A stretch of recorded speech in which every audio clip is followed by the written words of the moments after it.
T20 world cup final కి ముందు team India preparations ఎలా ఉన్నాయి, న్యూజిలాండ్ ని అడ్డుకోవడానికి ఎటువంటి అస్త్రాలు మన దగ్గర ఉన్నాయి, ఆ డీటెయిల్స్ అన్నో సార్ చూద్దాం. మొత్తానికి టీమిండియా 4వసారి వరల్డ్ కప్ లో ఫైనల్ కి వెళ్ళింది. ఇప్పటికే 2 సార్లు T20 వరల్డ్ కప్ గెలిచింది. 3వసారి ఏ జట్టు కూడా T20 వరల్డ్ కప్ ని గెలవలేదు. 2 సార్లే గెలిచాయి, వెస్టిండీస్, ఇంగ్లాండ్. అది మనందరికీ తెలుసు. సో ఇక మరి ఇండియా ఆ రికార్డును చెరిపేసి కొత్త రికార్డును సృష్టించడానికైతే సిద్ధంగా ఉంది. మరో రికార్డు ఏంటంటే హోస్ట్ నేషన్ ఏది కూడా ఇప్పటి వరకు T20 వరల్డ్ కప్ ని గెలవలేదు. మరి ఆ రికార్డు కూడా ఇండియా చెరిపేసేటటువంటి అవకాశం ఉంది. మరి ఈ రికార్డులతో పాటు సూర్యకుమార్ యాదవ్ కూడా కెప్టెన్ గా తొలిసారి T20 వరల్డ్ కప్ ని అందుకోబోతున్నాడా? ఇక అహ్మదాబాద్ లో ఇండియాకి అంత మంచి రికార్డు లేదు. 2023 వరల్డ్ కప్ ఫైనల్లో సౌత్ ఆఫ్రికా చేతిలో ఓడిపోయింది. అయినప్పటికీ కూడా మళ్ళీ అదే సౌత్ ఆఫ్రికా చేతిలో రీసెంట్ గా కూడా ఓడిపోయింది సూపర్ 8లో. అంతేకాదు మరోసారి అదే అహ్మదాబాద్ స్టేడియంలో మ్యాచ్ జరగబోతోంది. మరి దీనికోసం అని చెప్పేసి సెంటిమెంట్ పరంగా మనోళ్ళు చాలా చేంజెస్ చేసుకున్నారు. ఆ హోటల్ని కూడా మార్చారు. మనం ఆ విషయం చూసాము. ఐటీసీ నర్మదా హోటల్లో ఉంటే కలిసి రావట్లేదని చెప్పేసి వాళ్ళు తాజ్ స్కైలైన్ హోటల్ కి కూడా షిఫ్ట్ అయినట్టు తెలిసింది. ఇక హోమ్ డ్రెస్సింగ్ రూమ్, అహ్మదాబాద్ లోని హోమ్ డ్రెస్సింగ్ రూమ్ కూడా వాడట్లేదంట.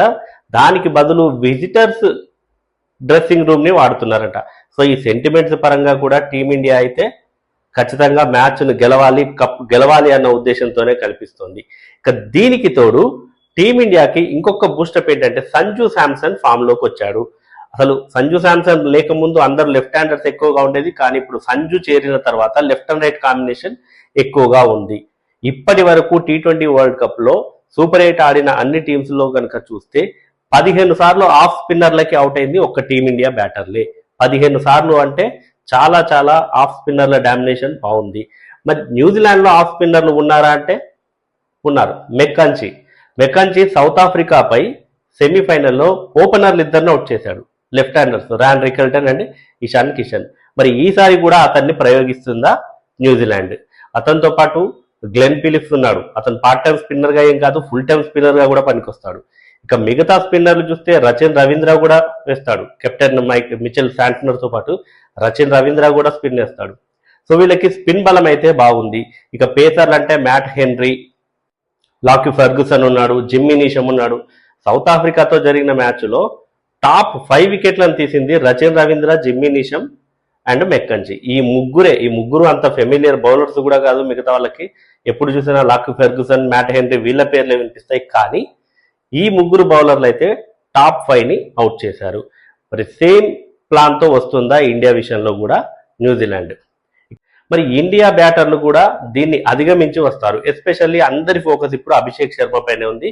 ఒక హాఫ్ సెంచరీ మినహా ఈ కంప్లీట్ గా T20 వరల్డ్ కప్ లో ఫెయిల్ అయిపోయాడు.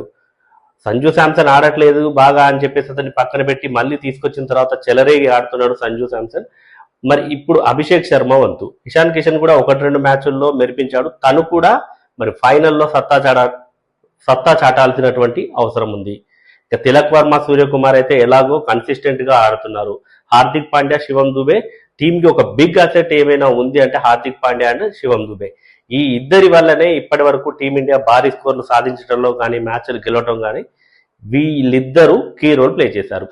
హాఫ్ స్పిన్నర్లను ఎదుర్కోవడంలో మిగతా అందరికంటే శివం దుబే చాలా బెటర్ గా కనిపిస్తున్నాడు. ఇప్పటి వరకు ఒక్కసారి కూడా అవుట్ కాలేదు. ఇక హార్దిక్ పాండ్యా విషయానికి వస్తే తన స్ట్రైక్ రేట్ బాగుంది హాఫ్ స్పిన్నర్లకి అగేనిస్ట్ గా. సూర్యకుమార్ యాదవ్ తక్కువ సార్లు అవుట్ అయ్యాడు హాఫ్ స్పిన్నర్లకి. తిలక్ వర్మ విషయంలోనూ అంతే. సో వీళ్ళ స్ట్రైక్ రేట్లు కొంచెం తగ్గాయి. ఎస్పెషల్లీ ఇషాన్ కిషన్ కూడా 6 innings లో 5 సార్లు అవుట్ అయినట్టున్నాడు హాఫ్ స్పిన్నర్లకి. తన స్ట్రైక్ రేట్ బాగానే ఉన్నప్పటికీ కూడా ఎక్కువ సార్లు అవుట్ అయ్యాడు. సో వీటన్నిటి మీద ఇండియా కనుక వర్కౌట్ చేస్తే డెఫినెట్ గా న్యూజిలాండ్ పై అయితే అప్పర్ హ్యాండ్ సాధించే అవకాశం ఉంటుంది. ఇక హెడ్ టు హెడ్ చూస్తే ఈ రెండు టీమ్స్ మధ్య 30 సార్లు T20 మ్యాచ్లు జరిగాయి. ఆ 30 T20 మ్యాచ్ల్లో టీమిండియా 18 గెలిస్తే న్యూజిలాండ్ 11 గెలిచింది. ఒక మ్యాచ్ టై అయింది. సో అడ్వాంటేజ్ అయితే ఇండియాకే ఉంది. అయితే T20 వరల్డ్ కప్ లో మాత్రం 3 సార్లు తలపడితే 3 సార్లు న్యూజిలాండే గెలిచింది. మరి ఆ ఒక్కటి వీళ్ళని కొద్దిగా బ్యాక్ ఆఫ్ ద మైండ్ ఏదో సెంటిమెంట్ మళ్ళీ ఏమన్నా వర్కౌట్ అవుతుందా బ్యాడ్ సెంటిమెంట్ అన్నది అయితే వీళ్ళని కొంచెం వేధిస్తుంది. దీనికి తోడు న్యూజిలాండ్ కూడా మొత్తం ఇప్పటి వరకు జరిగినటువంటి అన్ని మ్యాచ్ల్లో 2 మ్యాచ్లు ఓడిపోయి వస్తుంది. At the same time India ఒకటే మ్యాచ్ ఓడిపోయి వస్తుంది. మరి ఆ న్యూజిలాండ్ సౌత్ ఆఫ్రికా చేతిలో, ఇంగ్లాండ్ చేతిలో ఓడిపోయింది. ఇండియా మాత్రం ఓన్లీ సౌత్ ఆఫ్రికా చేతిలోనే, అది కూడా అహ్మదాబాద్లోనే ఓడిపోయింది. ఇక్కడే న్యూజిలాండ్ కూడా సౌత్ ఆఫ్రికా చేతిలో ఇక్కడే అహ్మదాబాద్లోనే ఓడిపోయింది. సో 2 టీమ్స్కి కూడా బ్యాడ్ మెమరీసే ఉన్నాయి ఈ అహ్మదాబాద్ పిచ్లో. మరి బ్యాడ్ ప్లస్ బ్యాడ్, మరి బ్యాడ్ ఇంటూ బ్యాడ్ ఎవరికి గుడ్ అవుతుంది అన్నది అయితే చూడాలి. ఇక పిచ్ విషయానికి వస్తే మిక్స్డ్ సాయిల్ పిచ్, అటు రెడ్ సాయిల్ కాకుండా ఇటు బ్లాక్ సాయిల్ కాకుండా 2 సాయిల్స్ని మిక్స్ చేసి ఈ పిచ్ని తయారు చేశారంట. మనం చూసాం ఫిన్ అలెన్ ఎలా అదరగొట్టాడో సెమీఫైనల్లో. మరి వాళ్ళ బ్యాటింగ్ లైనప్ అయితే భయంకరంగా ఉంది. ఇండియాదే అలానే ఉంది. వాళ్ళకు కూడా 8-9 మంది బ్యాటర్లు ఉన్నారు. మెక్కాంచి వరకు కూడా ఆడగలుగుతారు వాళ్ళు.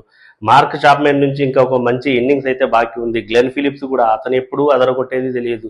ఫిన్ అలెన్ ఆ బిగ్ బ్యాష్ లీగ్ నుంచి అదే ఫామ్ని కంటిన్యూ చేసి వస్తున్నాడు. ఇంకా మిడిల్ ఆర్డర్లో రచిన్ రవీంద్ర ఉన్నాడు, వీళ్ళకి డరిల్ మిచెల్ ఉన్నాడు. మిచెల్ శాంట్నర్ కూడా 2-3 మ్యాచ్లు అద్భుతంగా ఆడాడు. కాబట్టి ఒక టఫ్ కాంపిటీషన్ అయితే ఉండబోతుంది ఈ 2 టీమ్స్ మధ్య. ఇక క్లోజింగ్ సెరమనీ విషయం చూస్తే, క్లోజింగ్ సెరమనీ కోసం రికీ మార్టిన్ వస్తున్నాడు, సింగర్. రికీ మార్టిన్ మనం లేట్ 90s అతని గురించి విన్నాము. మరియా సాంగ్తో అతను చాలా ఫేమస్ అయ్యాడు. సో తను కూడా ఉంటాడు. ఫాల్గుని పథక్ ఉంటుంది, పంకజ్ సింగ్ అనుకుంటా పంజాబ్కి చెందిన సింగర్. సో వీళ్ళందరూ కూడా ఆటపాటలతో అలరిస్తారు. 5:30 నుంచి ఈ ప్రోగ్రామ్స్ అయితే ఉంటాయి. మ్యాచ్ 7కి స్టార్ట్ అవుతుంది, 6:30కి టాస్ ఉంటుంది. సో మరి ఈ red soil and black soil mixed pitch పై మరి వరుణ్ చక్రవర్తి చాలా క్రూజల్గా మారబోతాడా? ఎందుకు అంటే తను చాలా రన్స్ లీక్ చేశాడు. తను గనక పరుగుల్ని కంటైన్ చేయగలిగితేనే టీమిండియా విజయ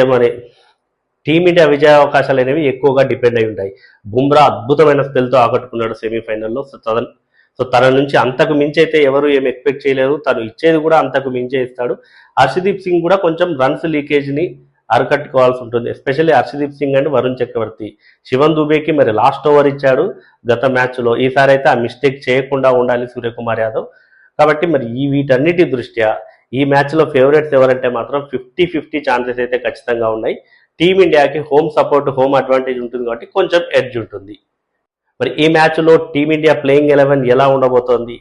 అభిషేక్ శర్మ నుంచి ఒక మంచి ఇన్నింగ్స్ చూస్తామా? సెంచరీ కూడా లేదు ఇప్పటి వరకు టీమిండియా నుంచి ఒక సెంచరీ కూడా బాకీ ఉంది. మరి ఆ లోటు ఎవరు తీరుస్తారు? ఇషాన్ కిషన్ తీరుస్తాడా, అభిషేక్ శర్మ తీరుస్తాడా, లేదా అదే ఫామ్ని కంటిన్యూ చేస్తూ సంజు శాంసన్ తీరుస్తాడా? ఎవరు సెంచరీ చేసే ఛాన్స్ ఉంది? మీరేమనుకుంటున్నారో కమెంట్ చేయండి.